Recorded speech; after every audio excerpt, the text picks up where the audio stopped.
Hello class 12। आज हम लोग एनसीईआरटी के थर्ड चैप्टर पे चलते हैं जो कि है करंट इलेक्ट्रिसिटी और जिसकी फर्स्ट डेफिनेशन है इलेक्ट्रिक करंट। आप लोगों ने क्लास 10th में ही पढ़ रखा होगा कि इलेक्ट्रिक करंट क्या होता है। आप लोगों ने पढ़ रखा होगा कि जब चार्ज कैरियर या चार्ज एक पोजीशन से दूसरी पोजीशन में किसी कंडक्टर के थ्रू ट्रेवल करता है तो यूनिट टाइम में जितना चार्ज ट्रेवल करता है उसको बोलते हैं इलेक्ट्रिक करंट। ठीक है, इसकी जो डेफिनेशन है वो कुछ इस टाइप से है।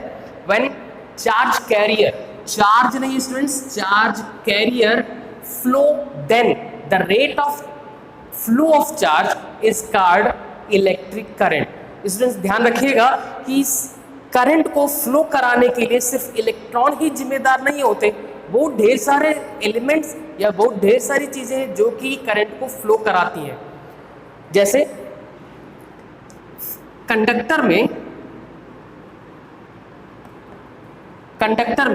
फ्री इलेक्ट्रॉन, कंडक्टर में जो चार्ज कैरियर होता है, जो चार्ज को कैरी करता है, वो होता है फ्री इलेक्ट्रॉन। और एक इलेक्ट्रॉन पर जो चार्ज होता है कितना होता है स्टूडेंट्स? 1.6 इंटू 10⁻⁻19 कूलम का नेगेटिव चार्ज। ठीक है, नेगेटिव चार्ज। वैसे ही अगर मैं सेमीकंडक्टर की बात करूं,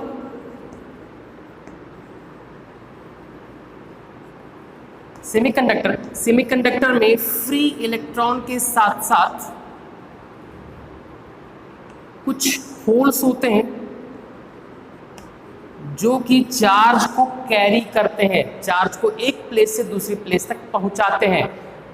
इलेक्ट्रोलाइट्स,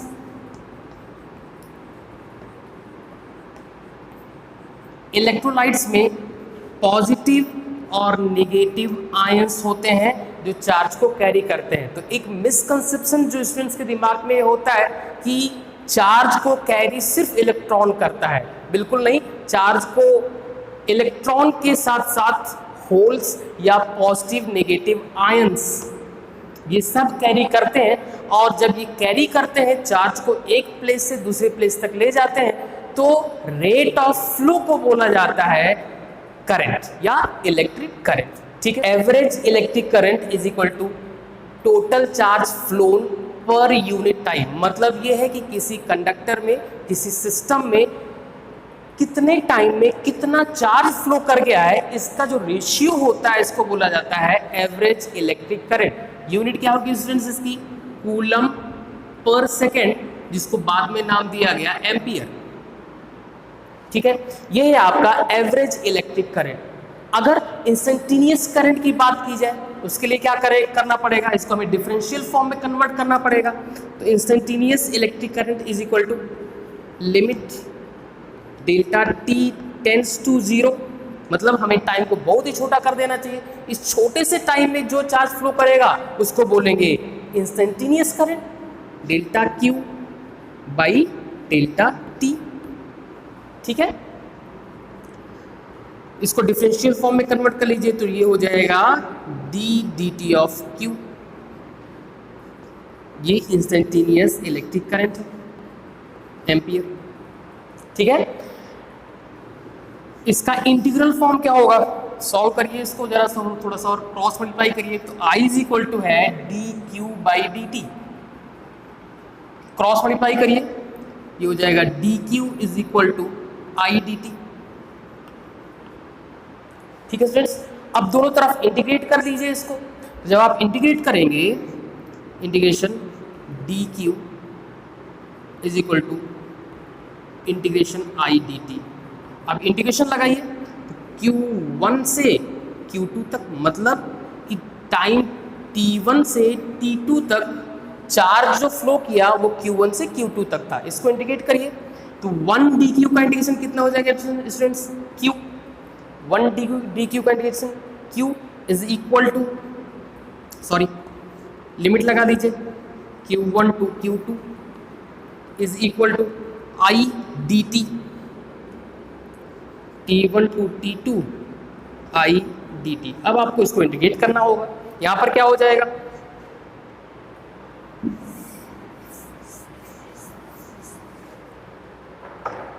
हाइयर लिमिट पुट करेंगे और लोअर लिमिट पुट करेंगे तो ये हो जाएगा Q2 minus Q1 is equal to T1 to T2 I dt।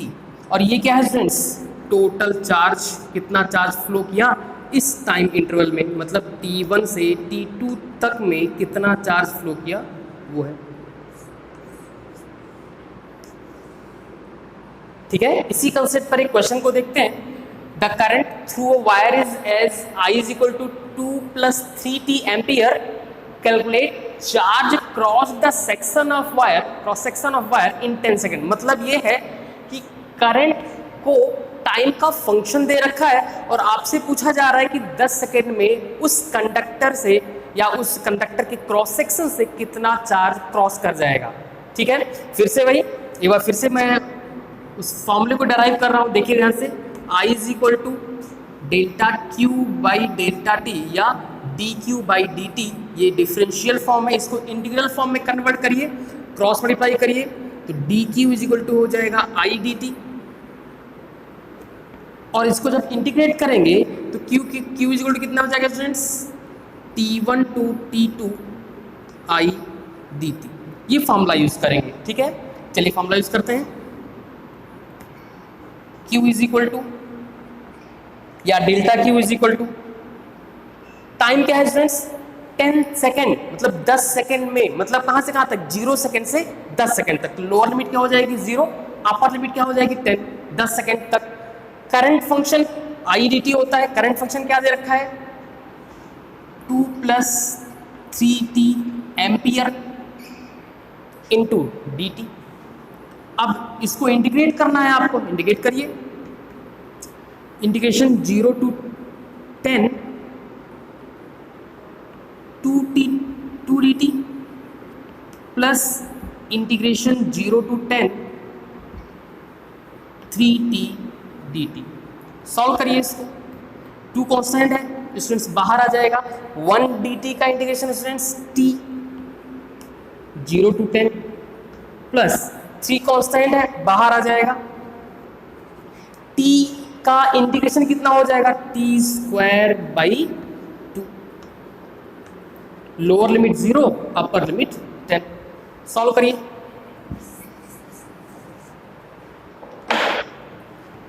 Q is equal to, पहले अपर लिमिट पुट करेंगे तो 3 और सॉरी 2 10 माइनस 0 प्लस 2 बाहर कर लीजिए 3/2 10² माइनस 0²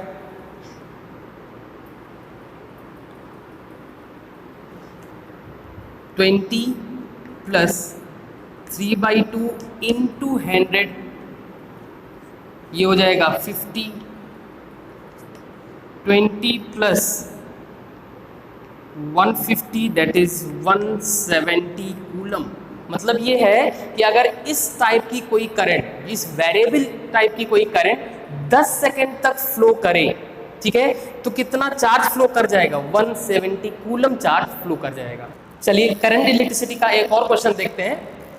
क्वेश्चन है current through the wire decreases uniformly from 4 ampere to 0 ampere in 10 second, calculate electric charge flown through the wire during this interval of time. ठीक है, last question में अभी हम लोग ने देखा था कि करंट को टाइम का फंक्शन दे रखा था, लेकिन यहाँ पर ये कह रहे हैं कि करंट डिक्रीज हो रही है, वो भी यूनिफॉर्मली डिक्रीज हो रही है 4 एम्पियर से 0 एम्पियर तक। तो चार्ज का फ्लो बताना है, कितना चार्ज फ्लो कर गया ये बताना है। स्टूडेंट्स अभी हम लोगों ने देखा था कि average current is equal to charge upon time, ये होता है। तो एवरेज करंट निकाल लें यहाँ पर एवरेज करंट कितनी हो जाएगी 4 + 0/2। ये average current is equal to total charge, कितना चार्ज फ्लो किया और कितने टाइम में फ्लो किया। तो टाइम क्या है स्टूडेंट्स, टाइम है 10 सेकेंड। ठीक है, 2 × 2 = 4, delta Q is equal to 20 coulomb. ठीक है, तो दोनों क्वेश्चंस में कंसेप्ट्स थोड़े से डिफर कर रहे हैं। वहां पर करंट को टाइम का फंक्शन देकर दे रखा था, इसलिए हमें इंटीग्रल फॉर्म यूज करना पड़ा था। यहाँ पर ऐसा कुछ नहीं है, तो यहाँ पर हमें एवरेज करंट का कंसेप्ट यूज करना पड़ गया है। ठीक है, चलिए नेक्स्ट कंसेप्ट पे चलते हैं, जो कि है direction of current. Direction of current,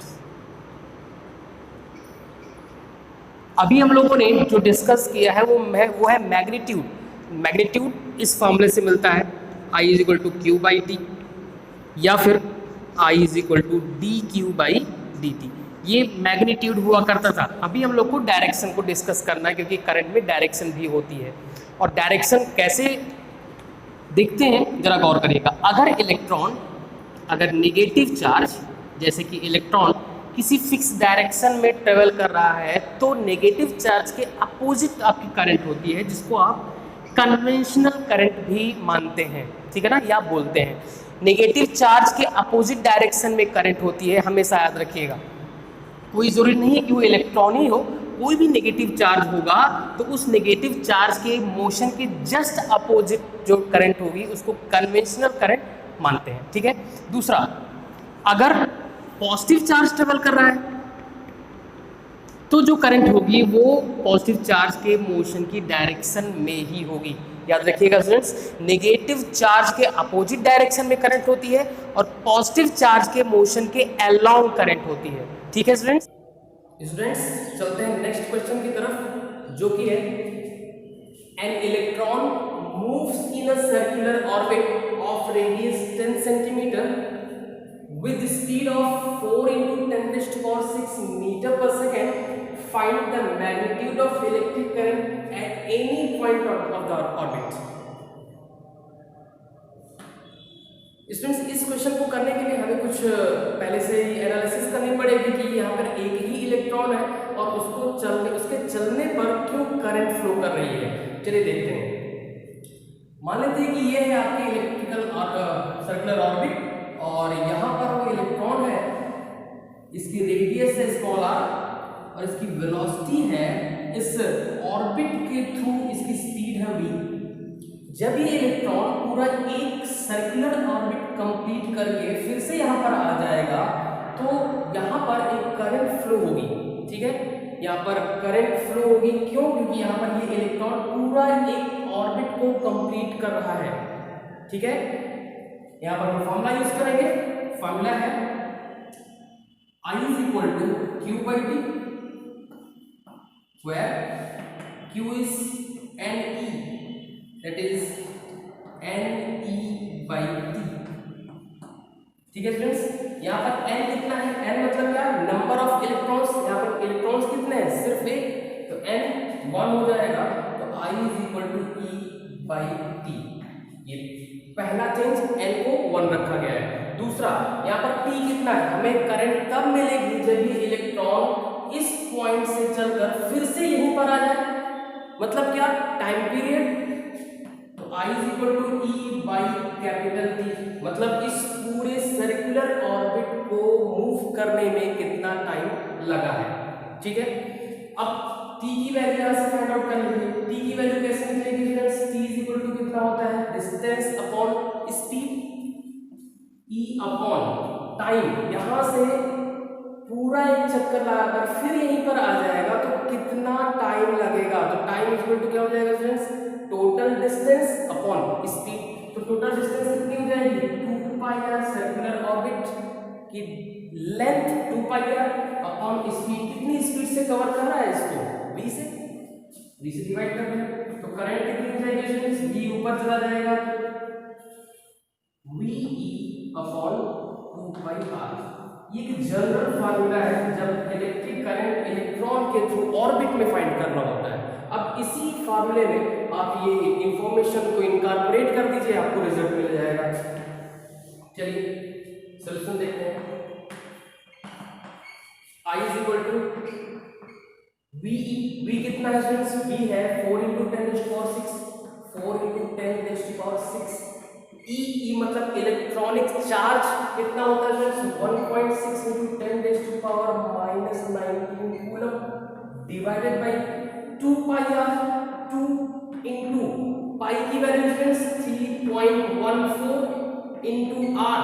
are कितना है स्टूडेंट्स? आर है 10 सेंटीमीटर और इसको मीटर में कन्वर्ट करेंगे तो 100 से डिवाइड करना पड़ेगा अपॉन 100। सॉल्व कर लें। 1.6 into 4, 2 to the 4, 16 to the 32, 3.2 into 10 raised to power, देखिए friends 10 raised to power -19 plus 6, यहाँ की जो दो जीरो है वो भी ऊपर जाके यहाँ पर ऐड होंगे तो 6 2 0 ऐड करेंगे तो 6 to 8 into 10 raised to power -19 divided by 3.14 into 10। ठीक है, ये अप्रॉक्स में कैंसिल आउट हो जाएगा। I is equal to I approximately is equal to 1 into, इसको सॉल्व करिए स्टूडेंट्स, ये कितना हो जाएगा 10 raised to power -11 और एक और जीरो